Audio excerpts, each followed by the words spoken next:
afternoon and welcome to CEC Gurukul lecture. In continuation with the series on sociology of India, in today's lecture we are going to understand mixed economy in India. First, we'll try to understand what is mixed economy, how the state kind of plays a prominent role in terms of having a mixed economy, why India needs a mixed economy, and most important, the transition from most mixed economy to a neoliberal economy. Now, when we understand the nature of mixed economy in India, it will also help us to understand the social economic changes taking place in India. So let us first understand what is mixed economy. Now the term mixed economy can be defined in several ways depending on the criteria used. So mixed in the sense that it could imply that the economy is not kind of one particular nature, there is some amount of difference or divergence. Now this difference could be in terms of the organization of production, the difference could be in terms of resource or allocation, or in terms of ownership of means of production. Now, an economy in which production is actively carried out by both private and public unit is a mixed unit. So, here the focus is in terms of all production, ownership of means of and also resource owner. So that there is an equal role played by both the public sector and the private sector.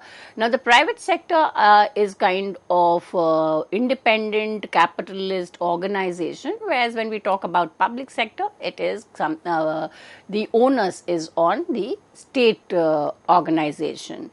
Now, mixed economy is kind of also, when we try to understand the nature of mixed, it is in between a pure capitalist society on one side and the socialist society on the other. Now, a capitalist economy would be an economy in which the dominance or the dominant players are the private sector. So those who are the capitalists and they are engaged in increasing their profit irrespective of what would be the social implication of it. Where a socialist country or socialism, the focus would be on more on welfare rather than the growth of the private sector. Now India, when we say is a mixed economy, implies that it is in between capitalism and socialism. And the reason why we'll see in more detail, India opted for a mixed economy at the time of independence was to kind of accelerate the pace of economic development and at the same time ensure that the social problems kind of was grappled with. So when we try to say that this is a mixed economy, we also need to understand some of the salient features of the economy. Now the first feature is, as already discussed, the coexistence of private and the public sector. Now the public sectors are large scale organization and they are kind of also considered as giving employment to the large population. Now the state investment in these sectors is high and therefore large scale industry like defense, power, energy, basic industries, these kind of fall into the category of public sector. On the other hand, private sectors are all consumer good industries and they are kind of why consumer good industry, because in the consumer good industry the margin profit would be sustained more in terms of profiting the small scale business or capitalist. Now when we talk about the coexistence, it implies that there is a state, the dominance of a state is there, but the state regulates or allows the private sector to function simultaneously with the public sector. The second feature is personal freedom. So under mixed economy, there is full freedom of choice of occupation. Although consumer does not get complete liberty, but at the same time, the government can regulate prices. And why the government regulates prices? To avoid the emergence of a monopoly or to kind of ensure that the profit margin of any one particular business house does not increase. So there is a personal freedom, but it is regulated by the state. The third is private property is allowed. Now when we say that there is a kind of existence of both capitalism and socialism, it implies that there would be the scope for private property, but then the role of the government is to regulate the ownership of private property by a particular group or by a particular individual, and therefore distribution of wealth or distribution of resources becomes significant. So it kind of makes sure that the profit margin of a particular economic house or organization are therefore distributed among those who are denied the ownership right.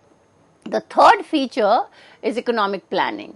In a mixed economy, government always tries to promote economic development of the country.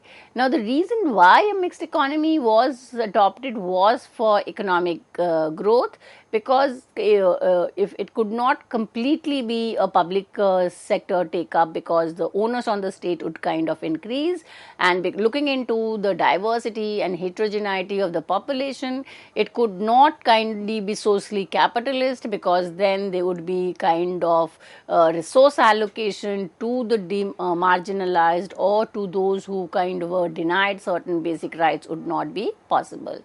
So therefore, in a mixed economy, the economic planning is very essential.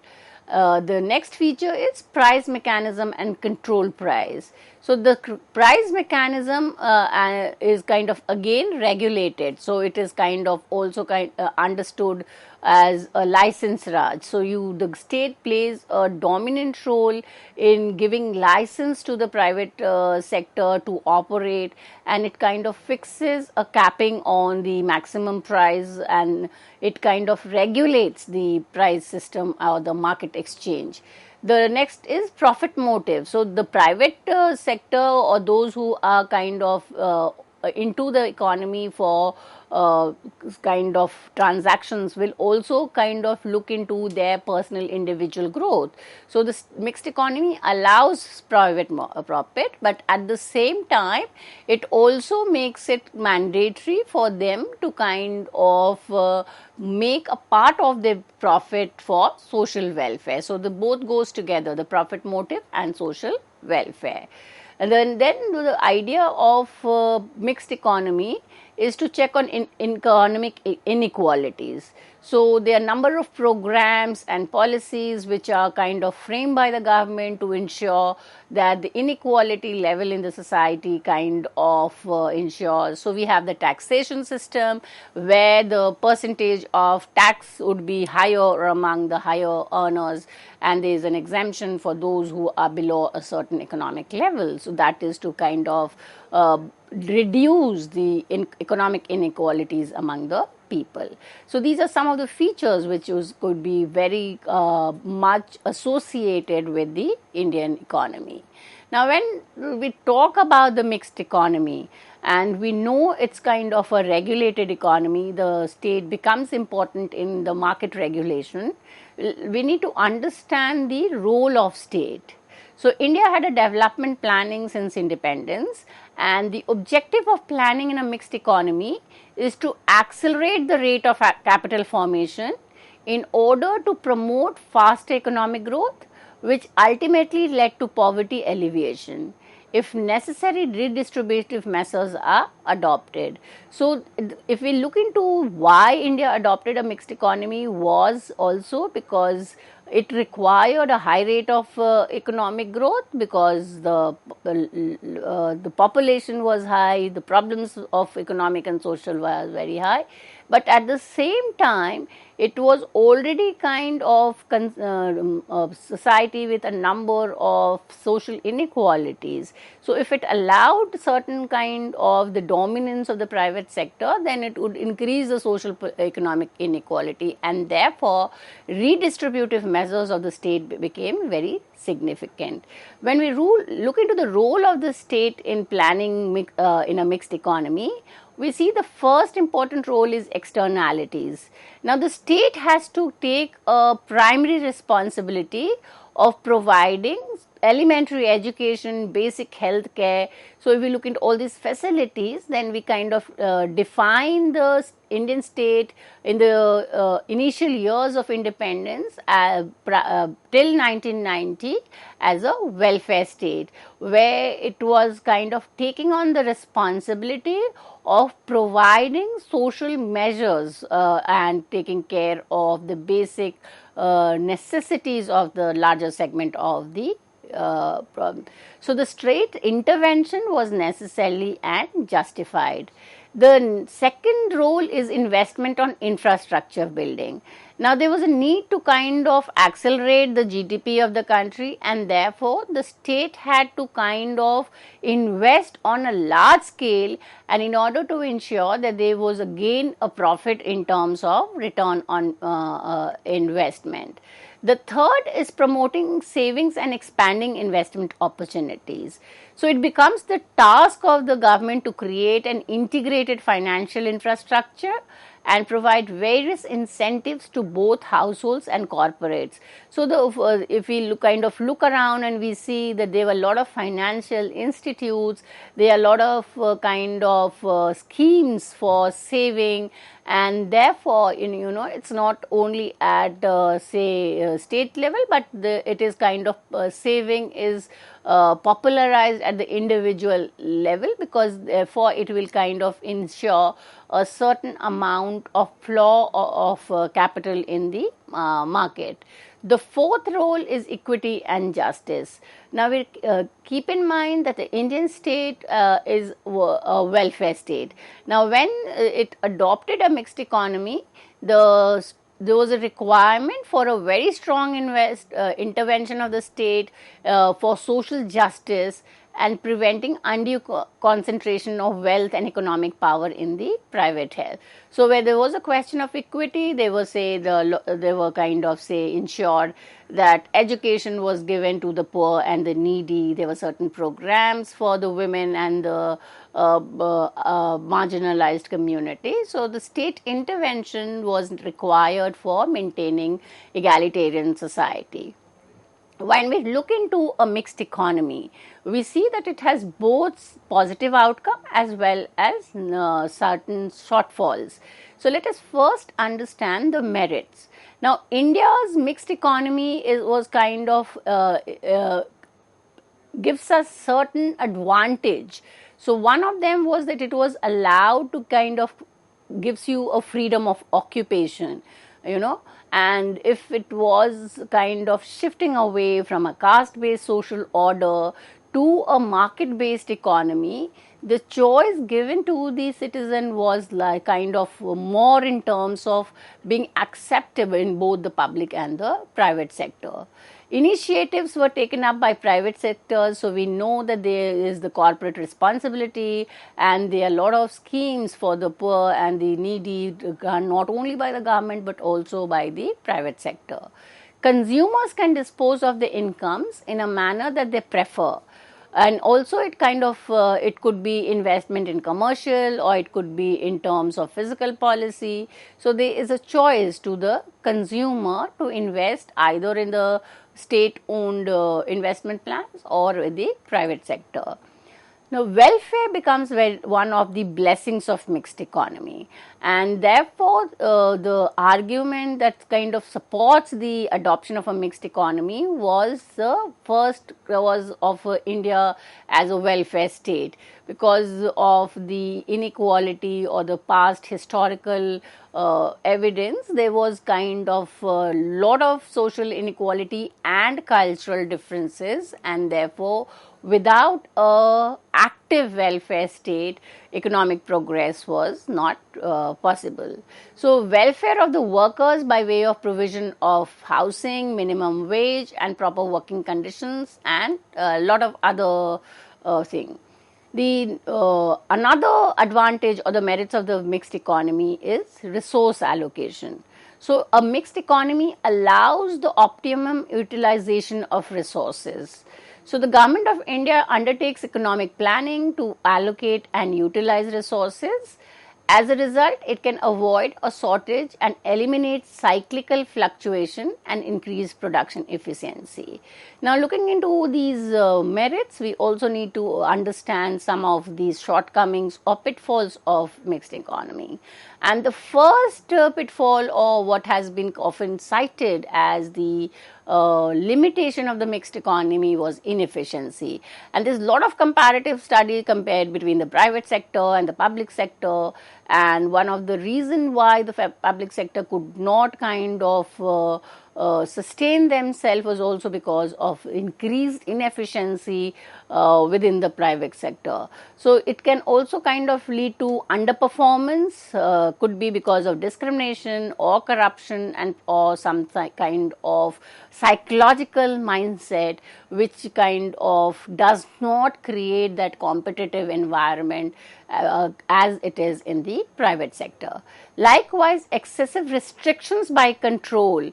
The critique who were people or scholars who kind of are not in favor of a mixed economy are also kind of talking about the strong or interference by the state, which could also lead to underperformance, and therefore it is kind of termed as the license raj, and you need to take certificate and licensing, which is again a long process and gets caught up in the bureaucratic red tapeism. So it could lead to in kind of an obstacle. So one of the top of another obstacle of a mixed economy is in terms of a threat to nationalization in certain situation, which kind of also talks about kind of the psychological belongingness to a nation. Ineffectiveness is like kind of lot of ample opportunities are given to the private sector. Governments can often exercise stringent control to regulate the operation, which has an adverse effect on them. Another pitfall of the mixed economy is concentration of economic power. Now, the mixed economy aims to eliminate the inequality and kind of avoid monopoly or avoid the concentration of monetary benefits in few hands. But over the years and over the say from independence till the 2023, we see that this has been the most outstanding failure of mixed economy, because there has been a concentration of wealth in a limited number, and a larger section has kind of continues to be on the margin of poverty and illiteracy. So it kind of requires a critical analysis of the development planning and mixed economy in India. So we need to kind of have a more detailed analysis in understanding the nature of India's mixed economy. And therefore, the idea that the private and the public coexist, but the modes of functioning is different, the objectives are different, the targets are different.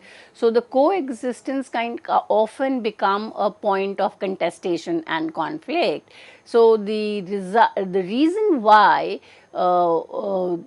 it adopted for a mixed economy, we need to look into the industrial policies, because industrialization was on the one of the first primary objective post-independent India, and a number of industrial policies were drafted, which led to the organized, institutionalized mixed economy.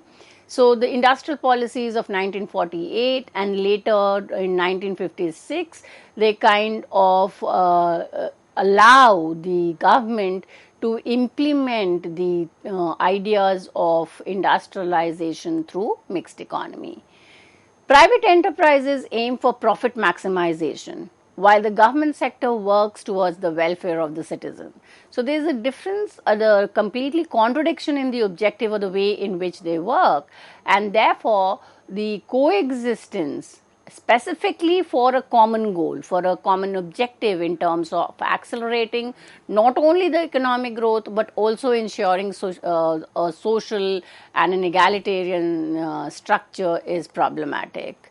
So when we look into the evolution of mixed economy, we see that it evolved because the mixed economy involved so that both the private and public sector could contribute equally to the process of growth. And according to Sumit Sarkar, in his work published in 2008, at the time of independence, Indian political and cultural mindset was that of developmental nationalism. So the idea was a kind of always comparing India to the West, and these leaders were kind of always had this vision of a more progressive nation, a more developed nation. So that is why he's giving us this phrase of developmental nationalism.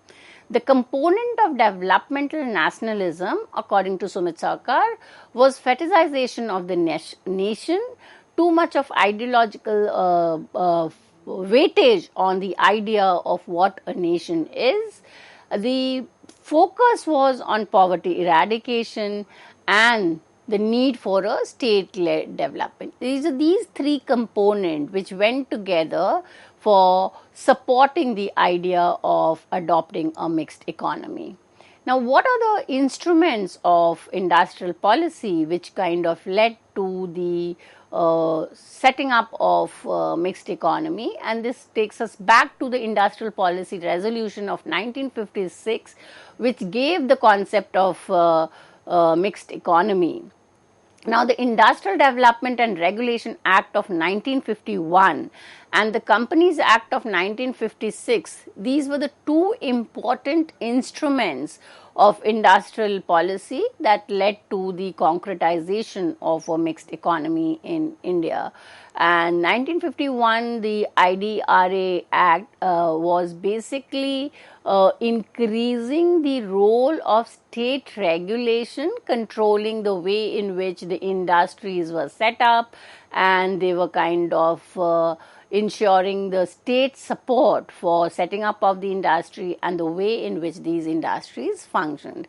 Now, the Companies Act 1956 regulated the private sector. It kind of created a policy framework for the companies to start up their setups in terms of the functioning of the company. So these two, one regulating the public sector, the other kind of more looking into the private sector, hinted at the coexistence of the public and the private. The Industrial Policy Resolution 1956, so the Avadi Resolution of the Indian National Congress declared the establishment of socialist pattern of society. So again, the leaders were at the time of independence were taking ahead the nationalist ideas, and the support was towards a socialist pattern with economic and industrial growth of the country. So the Industrial Policy Resolution 1956, it clearly stated that the state will necessarily play a vital part in starting and operating big projects through overall control of resource, trends, essential balance in the economy, with strategic control over private sector to prevent the evils of anarchic industrial development. So the framers of the or the leaders, the nationalist leaders who supported the mixed economies were well aware of the problem of the coexistence of the private and the public, and therefore the focus was to control the private, allow them to function but within certain limitations. So the parliament adopted the new industrial policy on 30th April 1956. The new policy focused on development of small scale sector, cottage and household industry. It further provided for using provisions for the Monopolies Restrictive Trade Practice Act against expansion of large industrial houses. So the public sector was to be used for providing strategic goods of basic nature and also for maintaining supplies of essential goods. So in areas where foreign collaboration was not required because of the availability of indigenous technical know-how, such collaboration agreements were not renewed. So there were a lot of policies which came in after 1956. The most important was 1980, which brings in the MRTP, which is monopoly and restrictive trade practice, and the foreign exchange regulation. So these MRTP and the FERA, they regulated again the way in which private sector operated. What is important is 1990, post 1990, where the new industrial policy was framed, and this kind of changes the course of the mixed economy, which will now shift towards the more bent towards the private sector. So from regulating, licensing the private sector, post 1990, which is the 1991, because of the structural adjustment program, the move towards the LPG, that is liberalization, privatization, and so we see 1991 we move away from Nehru's model of economic policy making to a neoliberal model, and this neoliberal economy is more kind of the objective is more to market oriented and service driven. So the post 1991, the neoliberal economy, the goal is to expand the private sector with an increase in the forest direct investment and increase in the number of private organization in the areas of health, education, is kind of giving us the step that the state has withdrawn from its welfare role, and it has allowed the market to expand on a large scale. So the liberalization process was kind of started off with the balance of payment and the financial crisis that the country was facing, and it had taken loan from the IMF and World Bank, and therefore the crisis led to the state withdrawing from the welfare role and allowing for the private public partnership, and therefore this decade is kind of further taking us to a neoliberal market oriented economy. So with this we have understood the concept of mixed economy, the benefits, pitfalls, and the experience of India as a mixed economy. With this I come to an end of this lecture. Thank you.